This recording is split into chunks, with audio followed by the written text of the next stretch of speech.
El presidente estadounidense Donald Trump subió este jueves los aranceles a decenas de países para establecer su nuevo orden comercial mundial, en el que las tarifas aduaneras se convierten en un arma de política económica. Su objetivo, dice, reestructurar el comercio en beneficio de los trabajadores estadounidenses. Washington mantiene el mínimo universal del 10% impuesto en abril a los países a los que Estados Unidos exporta más de lo que importa, es decir, con los que tiene un superávit comercial. En el caso contrario, desde este jueves les aplica recargos más altos de entre el 15 y el 41%. La mayoría pagará un 15%, como la Unión Europea, Japón, Corea del Sur, Costa Rica, Bolivia, Ecuador y Venezuela, entre otros. Brasil es un caso aparte, porque a pesar de tener un superávit con el país, muchos productos están gravados con un 50% adicional. Y la India será uno de los más castigados, con un 50% si se suma el 25% que entró en vigor este jueves y el 25% que le aplicará a Estados Unidos dentro de 3 semanas por la compra de petróleo ruso. Muchísimo para analizar hoy en DV Actualidad. En Análisis comienza una nueva etapa de incertidumbre para decenas de socios comerciales. Es lo que queremos conversar con el analista Ezequiel Daray, analista financiero de DW, y Beatriz Ríos, periodista desde Bruselas. A los dos, muchas gracias por acompañarnos el día de hoy. Y Ezequiel, comienzo contigo. Me gustaría que empecemos hablando de la India, el país recientemente más castigado por los aranceles de Trump, porque en realidad la India es un socio estratégico de Estados Unidos, pero por su parte Trump quiere castigar al país por comprar petróleo ruso y así estar en parte financiando, la guerra en Ucrania. ¿Qué respuesta se puede esperar ahora del gobierno indio? ¿Tú cómo lo ves? Bueno, Nicole, es una situación muy compleja porque, como dice, la India es un mercado de 1.400 millones de personas que comercia unos casi 300.000 millones de dólares en comercio bilateral con los Estados Unidos y que se estaba hablando de duplicarlo en algunos años, pero también es cierto que la India es uno de los países más proteccionistas del mundo. Particularmente una de las preocupaciones que tiene Donald Trump son los productos agrícolas, en donde la India no pretende ceder. Pero este argumento de la compra de petróleo a Rusia no parece tener mucho asidero, porque es cierto que la India le compra mucho petróleo a Rusia, no solo para su propio abastecimiento, sino para también refinarlo y vendérselo a la Unión Europea, que a partir de las sanciones a Rusia ha encontrado este canal alternativo, con lo cual no hay una alternativa para que deje de comprar rápidamente petróleo de Rusia. Los productos farmacéuticos que le exporta a los Estados Unidos los necesita, y ponerle un arancel del 50% sería prohibitivo, con lo cual yo la alternativa que veo aquí es que se sienten y sigan negociando. Ya habían tenido 5 rondas de negociaciones y de repente Trump sacó, como dicen en España, de la chistera, este 50% de arancel. Y Ezequiel, brevemente, antes de ir contigo, Beatriz, y preguntarte por la Unión Europea, pero Ezequiel, ¿crees que esto se está convirtiendo en una guerra arancelaria global con implicaciones internacionales? ¿Cuál es el panorama ante el cual nos encontramos y cómo debería reaccionar la comunidad internacional?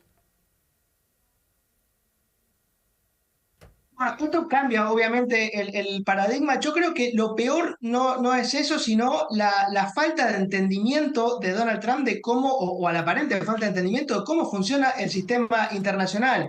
Porque inclusive no hay ninguna posibilidad de que la Unión Europea invierta 600.000 millones en los Estados Unidos, o que Japón invierta en los Estados Unidos, porque un gobierno no toma la decisión de qué inversión tienen que hacer las empresas. Esa decisión de las propias empresas. Y si Trump, como dijo hoy, si no invierte 600.000 millones, le va a aplicar un 35% de arancel, quiere decir que ni siquiera los acuerdos que se han alcanzado son estables. Y esta inestabilidad, esta incertidumbre es muy perjudicial para las empresas. Piensa que las decisiones de inversión no se toman de, bueno, voy a poner una fábrica en los Estados Unidos a fin de año. Hoy se pueden llegar a decidir una fábrica que se instale dentro de 4 o 5 años, hay que construir toda una red de proveedores. Es todo un escenario muy complejo para un presidente o una política comercial que resulta tan inestable. Lo que se dice hoy, mañana ya no tiene valor. Beatriz, me gustaría que profundicemos en esta materia, en eso de los 600.000 millones. Tú que estás en Bruselas, Trump de hecho amenazó esta semana al bloque europeo de que los aranceles podrían dispararse al 35% si no se materializan esas inversiones de 600.000 millones de dólares que el bloque prometió hace casi 2 semanas cuando estuvo von der Leyen en Escocia. ¿Qué está haciendo la Unión Europea para alcanzar esa inversión? ¿Lo ves igual que Ezequiel? ¿Es imposible? ¿No es realista llegar a eso?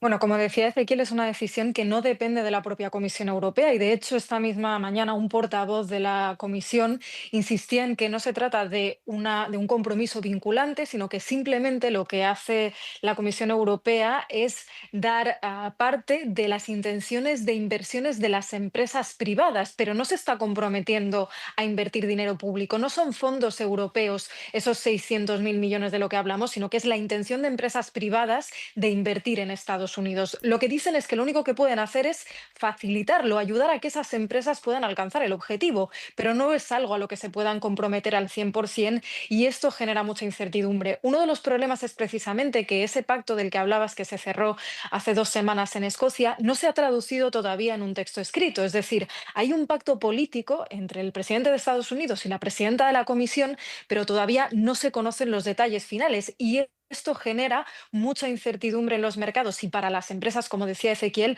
haciendo la situación mucho más compleja. Beatriz, me gustaría que nos centremos en este acuerdo y en la fragmentación en Europa, porque los productos de la Unión Europea enfrentan aranceles del 15% tras el acuerdo alcanzado, como decíamos, entre Trump y von der Leyen en Escocia. Pero claro, es un acuerdo que ha generado bastantes divisiones al interior del bloque. Me gustaría preguntarte por qué y cuáles son las principales críticas que se le hacen a este acuerdo. Sí, ha habido muchas críticas por parte de muchos países dentro de la Unión Europea, especialmente los más grandes. Alemania, Francia, Italia, España han sido muy críticos con el texto final del acuerdo entre Estados Unidos y la Unión Europea. Lo que dicen los europeos es que ese acuerdo, primero, es insostenible a largo plazo porque el peso que tendrá en la industria europea y para la competitividad europea es brutal, porque realmente cambia en gran medida la relación comercial entre Estados Unidos y la Unión Europea, que asciende a más de $1 trillón. Es muchísimo dinero, es una relación muy intensa. De hecho, la Unión Europea es el principal socio comercial de Estados Unidos. Pero por otra parte, también porque es completamente desproporcionado. Estados Unidos va a tener un acceso prácticamente libre al mercado europeo con prácticamente ningún tipo de arancel, mientras que las empresas europeas se van a enfrentar a un máximo de un 15%. Aún así, la Comisión Europea se defiende, asegura que el mundo antes de los aranceles de Trump ya no existe y que este era el mejor acuerdo que se podía conseguir en este contexto. Y una de las cuestiones que defienden sobre todo es que la Unión Europea es el único bloque que tendrá un tope a los aranceles, mientras que el resto de países habrá que sumar, además de ese arancel recíproco, como llama el gobierno de Trump, habrá que sumar el arancel que ya existía previo a esta situación, previo a este acuerdo, en el caso de los países que tengan acuerdo y no acuerdo a los países que no lo tengan. Y defiende esto para decir que al final la Unión Europea es quien ha sacado más rédito de esas negociaciones, pero al mismo tiempo, como decíamos, como no hay un texto cerrado todavía, todo está en el aire y lo único que está confirmado es ese 15%, pero no sabemos qué pasará con otras industrias. Mm. Me gustaría que de la Unión Europea nos vayamos a la región América Latina, Ezequiel, porque pese a tener un superávit con Brasil, muchos de sus productos, incluido el café y la carne, están gravados con un 50% adicional desde el miércoles. En parte, dice Trump, en protesta por el juicio por presunta intentona golpista contra el expresidente Jair Bolsonaro, a quien sabemos Trump considera víctima de una caza de brujas.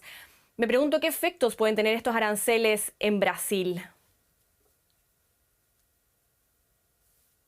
Bueno, recordemos que no son aranceles masivos. Trump ha dejado inteligentemente no, algunos productos o algunos sectores por fuera que le convenían y prácticamente a los sectores que más va a afectar es a la carne y al café.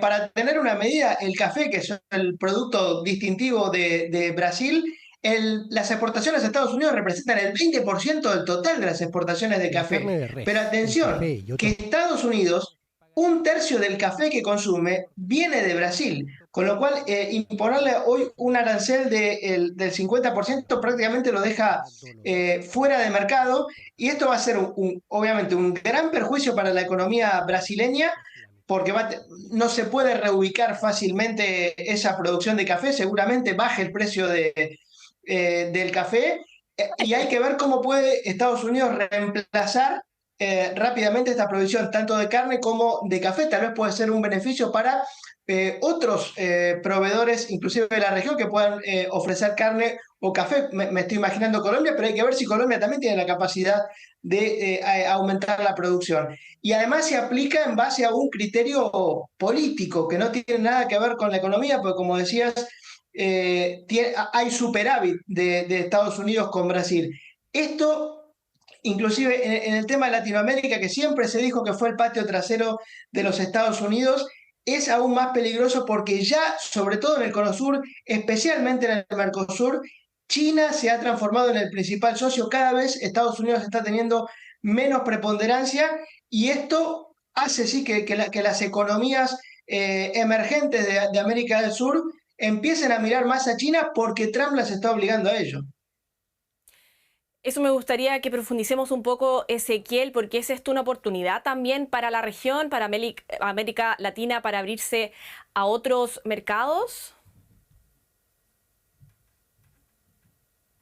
Tienen que hacerlo, por eso también se está discutiendo mucho el Mercosur y cómo flexibilizar el Mercosur, porque recordemos que el Mercosur es un área de comercio muy proteccionista que le aplica un 35%, hasta un 35% de arancel externo común a todo lo que venga por fuera.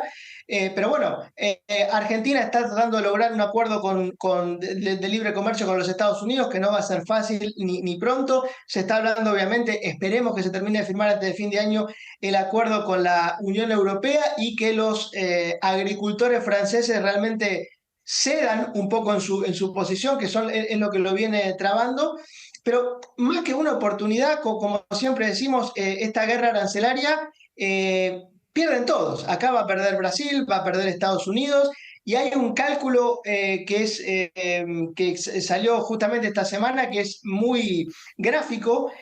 Esta guerra arancelaria, de mantenerse así, es una estimación porque cambia todos los días, como decíamos, le va a costar a cada estadounidense en promedio unos $2.400 más por año. Es decir, unos $200 por mes van a tener que pagar más caros los productos dependiendo de cuánto se puedan conseguir sustitutos, qué tan rápido reaccione, cuánto pueda absorber el margen las empresas y además reduce el margen de ganancia de las empresas. De empresas que pueden ser de origen europeo, de origen chino o de origen de la India, pero que emplean gente en los Estados Unidos. Y si las empresas tienen menos margen, muy probablemente paguen menos impuestos y además contraten menos gente, con lo cual es un tiro en el pie o un boomerang que le termina regresando a la economía de los Estados Unidos.